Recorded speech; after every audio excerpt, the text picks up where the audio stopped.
Par exemple, la molécule d'eau, tout le monde connaît la formule chimique, enfin pratiquement tout le monde, c'est H2O. Donc c'est un atome d'oxygène qui est lié à 2 atomes d'hydrogène. La liaison entre ces atomes se fait avec des électrons.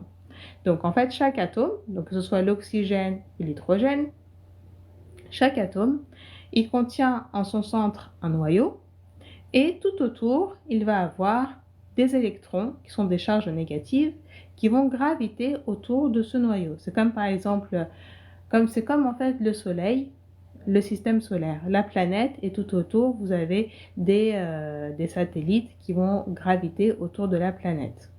La liaison entre les atomes, c'est la liaison entre les satellites étant des électrons. Donc voilà comment ça se passe chimiquement. Un radical libre, c'est une molécule, du coup, qui a un électron ou plusieurs électrons non appariés à un autre électron. Donc ce sont des électrons libres.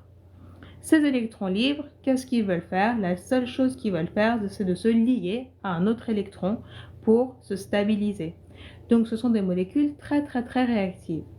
Lorsque ces molécules-là entrent au sein de la cellule, eh bien elles vont un petit peu embrouiller le fonctionnement de la cellule parce qu'elles vont vouloir se lier à des atomes qui se trouvent au sein de cette cellule.